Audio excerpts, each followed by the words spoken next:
बिस्मिल्लाहिर्रहमानिर्रहीम। अज़ीज़ नाज़रीन, एजुकेशनल गाला e learning platform से सैयद सज्जाद हुसैन हाज़िर खिदमत है। आज की ये वाली वीडियो हम दोबारा NTS Azad Kashmir elementary and secondary education department 2021 के कैंडिडेट्स के हवाले से बना रहे हैं। और आज की ये वाली वीडियो इंतहाई अहमियत की हामिल इसलिए भी है कि NTS ने बिलाहर जो मेरिट लिस्टें हैं उनको अनाउंस कर दिया है। हर कैंडिडेट को उसका मेरिट नंबर पता चल चुका है कि वो अपनी यूसी में या अपने हलके में वो किस पोजीशन पर खड़ा है। अब आज की इस वीडियो के अंदर हम जिन चीज़ों को ज़ेर बहस लाएंगे वो आपके वो सवालात हैं कि जब NTS ने इन मेरिट लिस्ट को अनाउंस किया तो उसके बाद आपके बहुत सारे सवालात आपने पूछे वीडियोस के ऊपर और सोशल मीडिया प्लेटफॉर्म्स के ऊपर। तो हमने उन सवालात के जवाबात के लिए कांटेक्ट किया फोकल पर्सन साहब से, जो ज़ाहिर है इस पूरे मामले को इस टाइम लीड कर रहे हैं। तो उन्होंने कुछ हम तक मालूमात पहुंचाई हैं। तो मैं वन बाय वन जो आप लोगों के क्वेश्चंस हैं उन क्वेश्चंस को आप लोगों के सामने बयान भी करूंगा और उनके ऊपर जो फोकल पर्सन साहब की तरफ से कुछ डायरेक्शंस आई हैं वो आप लोगों तक पहुंचाने की कोशिश करूंगा। तो ये आज की वीडियो इंतहाई इन्फॉर्मेटिव है। आप लोगों से गुजारिश है कि वीडियो को कंप्लीट देखा करें और अपनी राय का भी इजहार किया करें कि आपको बात समझ में आई है या नहीं आई। और जिस तरह बाकी लोग बग़ैर वीडियो देखे हमारे जो है वो वीडियो के ऊपर दिल खोल के इजहार करते हैं, कोई क्या फरमा रहा होता है, कोई क्या फरमा रहा होता है। बहरहाल हम इन लोगों को इग्नोर कर रहे हैं और वो काबिल ही इसी के हैं कि इनको इग्नोर किया जाए। ऐसे लोगों की बातों को अहमियत नहीं देनी चाहिए।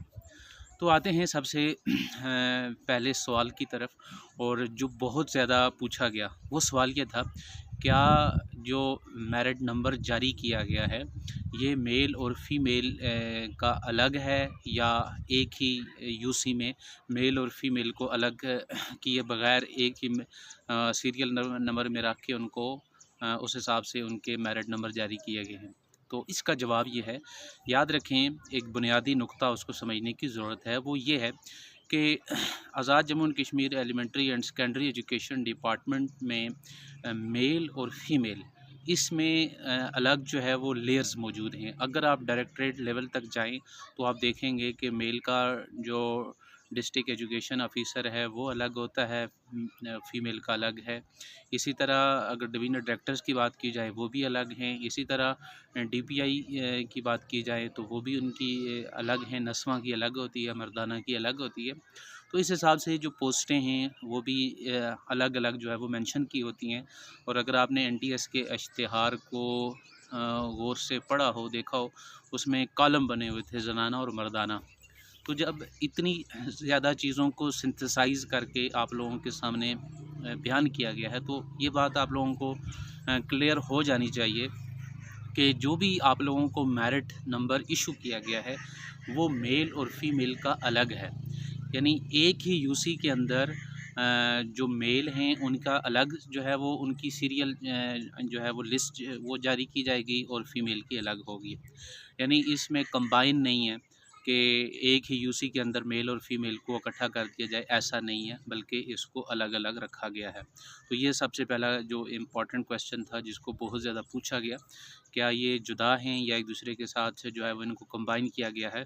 तो सिंपल सा आंसर है कि मेल और फीमेल, चाहे वो यूसी लेवल यानी प्राइमरी की पोस्ट हो या जूनियर लेवल की पोस्ट हो, उसका मेरिट अलग है। और जो आपको मेरिट नंबर जारी किया गया है ये मेल का है, और अगर जो फीमेल कैंडिडेट्स के हैं उनको जो मेरिट नंबर जारी किया गया है वो फीमेल जो उनकी पोजीशन थी लिस्ट में उस हिसाब से जारी किया गया है।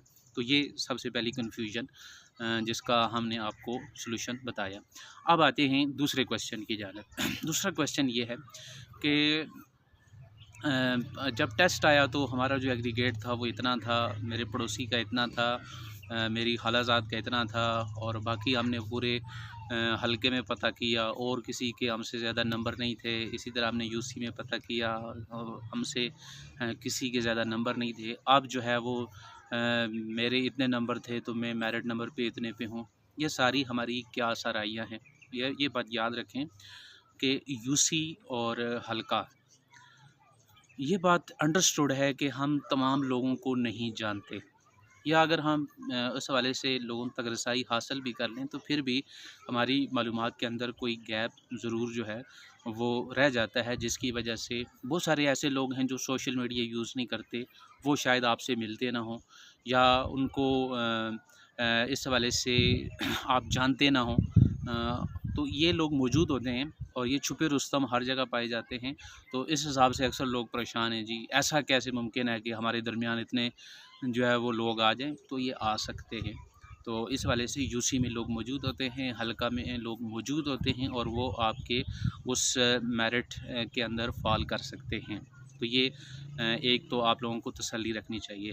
दूसरी अहम बात वो ये है, फ़र्ज़ करें कि अगर मेरिट नंबर गलत जारी हो गया है, अगर आप ये समझते हैं कि मेरा ये मेरिट नंबर नहीं बनता, तो आपको वेट करना चाहिए। अभी गैर हतमी सीनियरिटी, या जिसको आप कह सकते हैं कि एक मेरिट लिस्ट जो है वो जारी की गई है। अब इसने हतमी मराहिल तक पहुंचने के लिए बहुत सारे मरहलों से गुजरना है, तो जल्दबाज़ी में आके आप ये जो अचीव कर सकते हैं वो भी कहीं आप लॉस ना कर दें। अभी हौसला रखें, अभी आप इंटरव्यू में जाएँगे और इंटरव्यू में जाने के तक आप लोगों को डॉक्यूमेंट्स को चेक करवाना है, और डॉक्यूमेंट्स को चेक करवाने के बाद फिर आपसे इंटरव्यू होना है, फिर एक फ़ाइनल मेरिट लिस्ट डिस्प्ले होगी। उसमें दूध का दूध और पानी का पानी, बिल्कुल वाज़ेह चीज़ें हो जाएँगी, पता चल जाएगा कि आपसे पहले कौन है, आपसे बाद में कौन है, आपको जो है वो पीछे रखा गया, आपके साथ ज़्यादती हुई, ये सारी की सारी चीज़ें वहाँ पे क्लियर हो जाएँगी। इस हिसाब से अभी थोड़ा-सा वक़्त है, आपको वेट करना चाहिए। अभी आप लोगों की जो फ़ोकस सबसे ज़्यादा होनी चाहिए जिस चीज़ के ऊपर, वो आपका इंटरव्यू है, जो सबसे ज़्यादा अहमियत का अमल है। यहाँ से पॉइंट्स से मामलात ऊपर-नीचे होंगे। अच्छा, अब आते हैं एक और चीज़ की तरफ। ये एक क्वेश्चन है जो बहुत ज़्यादा पूछा गया। मेरा मेरिट नंबर 21 है, क्या मेरे सेलेक्ट होने के चांसेस हैं? तो मैं अगर इसके ऊपर रिस्पॉन्ड करूं, तो मैं ये कहूँगा जिसका मेरिट नंबर 50 है, उसके भी उतने ही चांसेस हैं जितने आपके हैं, कि जितना आप कह रहे हैं कि मेरा 21 है। क्यों? देखें, अभी बहुत सारी चीज़ें होना बाकी हैं। जैसे मैंने कहा, बहुत सारे लोगों ने गलत एंट्रीज़ की हुई हैं, डॉक्यूमेंट्स जो उनके एकेडमिक डॉक्यूमेंट्स थे, उन्होंने नंबर गलत लिखे हुए हैं, और उन्होंने क्यूरीज़ के लिए भी अप्लाई नहीं किया। अब इंटरव्यू में जाएंगे, वहाँ पे जाके जब चीज़ें चेक होंगी तो एग्जैक्ट सूरत हाल पता चलेगी। कोई लोग नीचे से ऊपर की तरफ जाएंगे और कोई लोग ऊपर से नीचे की तरफ आएंगे। एक तो ये पॉसिबिलिटी है कि लोगों ने जो बाज़ लोग तो है माशाल्लाह ऐसे भी हैं जिन्होंने बीएड उस टाइम पास नहीं था, उसके नंबर भी एंटर कर दिए और भेज दिए, और अभी वो मेरिट में टॉप के ऊपर हैं, लेकिन उनकी वो डिग्री एक्सेप्टेबल नहीं है। चूँकि डिग्री वही एक्सेप्टेबल होगी जो लास्ट डेट थी एप्लीकेशन सबमिशन की, उस डेट तक अगर किसी ने पास किया है, उसके बाद अगर किसी ने पास किया है तो वो डिग्री यानी वैलिड नहीं है, उसको शामिल नहीं किया जा सकता। तो इस हिसाब से भी चीज़ें आप देखेंगे कि होंगी। तो एक तो ये एक इंतहाई अहम चीज़ है। दूसरा, फ़ीमेल कैंडिडेट्स के हवाले से मैं गुजारिश करता चलूँ कि आप लोगों को परेशान होने की ज़रूरत नहीं है, पॉसिबिलिटीज़ बहुत सारी बनेंगी। एक पॉसिबिलिटी ये है कि मोस्टली फ़ीमेल कैंडिडेट्स ऐसे हैं जिनकी जब एप्लीकेशन सबमिट हुई तो उनकी यूसी कुछ और थी, और जब टेस्ट हुआ तो उनकी शादी किसी दूसरी यूसी में हो गई है। ऐसी बहुत सारे cases at the time of query हमने भी उनको गाइड किया कि आपने कैसे क्यूरी के लिए अप्लाई करना है। कुछ क्यूरी के लिए अप्लाई नहीं भी कर सके तो उनका अभी मेरिट नंबर इस यूसी के अंदर है, लेकिन जब इंटरव्यू होगा तो उनको अपनी इस यूसी को डिफ़ाइन करना पड़ेगा। तो या उस यूसी के लोग एतराज़ कर सकते हैं कि अब ये इस यूसी से चली गई हैं, तो अब उनका इस जो इस्तिकाक है वो इस यूसी में नहीं है बल्कि दूसरी यूसी में है, तो उनको ज़ाहिर है उस यूसी से शिफ्ट होना पड़ेगा, तो उनका जो मेरिट है वो वहाँ से निकलेगा।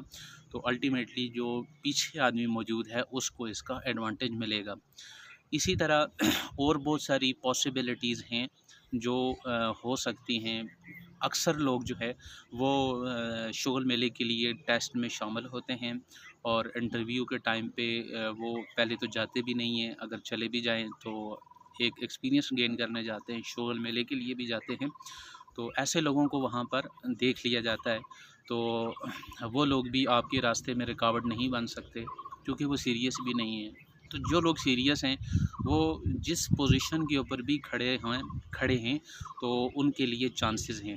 इसके अलावा अभी कुछ अदारे अपग्रेड हुए हैं और बहुत सारे इदारों के अंदर पोस्टें आई हैं, प्राइमरी, जूनियर, तो काफ़ी स्कोप मौजूद है। 1 साल का टाइम भी है। 1 साल के अंदर अंदर ये सारी की सारी पोस्टें फ़िल होनी हैं, ये मेरिट वैलिड रहेगा। तो हौसले के साथ चीज़ें आगे बढ़ेंगी। तो आप लोगों से भी गुज़ारिश है, थोड़ा-सा हौसला कीजिए, ज़्यादा जो है वो आप लोग इस हवाले से बेसब्री का मुज़ाहिरा ना करें। इंशाअल्लाह अगर आप लोगों ने एफ़र्ट की है तो अल्लाह ताला आपकी उस एफ़र्ट को ज़ाया नहीं करेगा। जो भी आपका जायज़ मुकाम बनता है वो आपको ज़रूर मिल के रहेगा। इस चीज़ के ऊपर आप जमा ख़ातर रखें। अब आते हैं एक और क्वेश्चन की जानिब जो बहुत ज़्यादा जो है वो पूछा गया है कि इंटरव्यूज़ कब होंगे? तो इस बात को भी हमने फ़ोकल पर्सन साहब से डिस्कस किया कि थोड़ा-सा इंटरव्यू के हवाले से कोई मुतवक्को डेट के बारे में आप बता दें ताकि हम अपने जो कैंडिडेट्स हैं उनको इन्फ़ॉर्म कर सकें। तो उन्होंने बताया है कि कमिंग जो डेज़ हैं इनके अंदर जो टेस्ट सॉरी जो इंटरव्यूज़ का जो स्केड्यूल है उसको बाकायदा अनाउंस कर दिया जाएगा और इस चीज़ के कवी अमकानात हैं कि मार्च के एंड में या अप्रैल के फर्स्ट वीक के अंदर इंटरव्यूज़ स्टार्ट हो जाएंगे। यानी आप लोगों को ये हम एक न्यूज़ देने जा रहे हैं कि जो ज़राए हैं उन्होंने इस बात को कंफर्म किया है कि जो मार्च का मंथ है इसके लास्ट पे भी इंटरव्यू स्टार्ट हो सकते हैं और जो अप्रैल है उसके फर्स्ट वीक में भी हो सकते हैं। हमने पहले भी आप लोगों को बताया था कि जो पैनल्स हैं उनकी ऑलरेडी अप्रूवल के लिए फ़ाइल जो है वो सेक्रेटरी साहब के टेबल के ऊपर है। वो जूँ ही वो वहाँ से अप्रूव होगी तो फ़ौरी तौर के ऊपर डिपार्टमेंट जो है वो जो इंटरव्यूज़ का स्केड्यूल है उसको अनाउंस कर देगा। अब कैंडिडेट्स को इधर-उधर की बातों के ऊपर ध्यान देने के बजाय आई थिंक जो सबसे ज़्यादा इम्पोर्टेंट मरहला है वो है इंटरव्यू। आप लोगों को इंटरव्यू के ऊपर फोकस करना चाहिए। अब इंटरव्यू के हवाले से भी बहुत सारे लोग कहते हैं कि कुछ गाइडलाइंस, कुछ टिप्स जो है वो आप हमें दें। इंशाअल्लाह हम अपने मुअज़्ज़ज़ नाज़रीन को इस हवाले से ब्रीफ़ करेंगे कि इंटरव्यूज़ में आप लोगों ने कैसे जो है वो अपने आप को प्रिपेयर करके जाना है, किन किन चीज़ों के ऊपर आपने तवज्जो देनी है, कौन कौन सी चीज़ें हैं जिनको आपने कोशिश ये करनी है कि आप जब इंटरव्यू के लिए जाएँ तो वो चीज़ें आप ओवरकम करके जाएँ। तो ये सारी की सारी मालूमात इंशाअल्लाह एजुकेशनल काला यूट्यूब चैनल की जो पूरी टीम है वो आप लोगों तक पहुँचाती रहेगी। वीडियो लंबी ज़रूर हो चुकी है लेकिन हमने कोशिश की है कि इस वीडियो के अंदर उन तमाम कन्फ्यूजन्स को दूर किया जाए जो इस टाइम आप में से मोस्टली जो कैंडिडेट्स हैं उनके ज़हनों में पनप रही हैं। एक चीज़ जो बार-बार जो है वो उसको देखने में जो है वो लोग अभी से कह रहे हैं जी ओ जी किसी को जो है वो आगे लाने के लिए या अपने लोगों को आगे लाने के लिए ये सारा कुछ जो है वो किया जा रहा है, चीज़ों को डिले किया जा रहा है। ठीक है, ये डिपार्टमेंट के ऊपर प्रेशर ज़रूर है लेकिन इतना आसान नहीं है चीज़ें। मैं ये समझता हूँ कि गेम काफ़ी हद तक क्लियर है और थोड़ा-सा एक्टिव रोल अदा करने की ज़रूरत है। 5% का जो है वो मामला अभी बाकी है। तो अगर पहले कोई डंडी नहीं मार सका तो 5% में भी डंडी मारने की गुंजाइश इंतहाई कम है। अगर आप लोग एक्टिव रोल प्ले करें, ज़िम्मेदारी का मुज़ाहिरा करें और आप लोग देखेंगे कि हर आदमी को उसका जायज़ हक़ मिलेगा। तो ये वाली वीडियो अगर आप समझते हैं कि आप लोगों के लिए इन्फॉर्मेटिव है तो कमेंट सेक्शन में आप लोग अपनी तजावीज़ वगैरह दे सकते हैं और फिर भी अगर आपका कोई क्वेश्चन हो तो कमेंट सेक्शन में पूछ लीजिए। वीडियो को ऐसे स्टूडेंट्स तक शेयर कीजिए जिनको इस वीडियो की ज़रूरत है। मिलते हैं नेक्स्ट वीडियो में इंशाल्लाह। नेक्स्ट जो हमारी वीडियोज़ होंगी वो डिटेल्स वीडियो होंगी जिसमें हम जो इंटरव्यूज़ के हवाले से कुछ इन्फॉर्मेशंस आप लोगों तक शेयर करेंगे। अपनी दुआओं में याद रखिएगा। तब तक के लिए अल्लाह हाफ़िज़।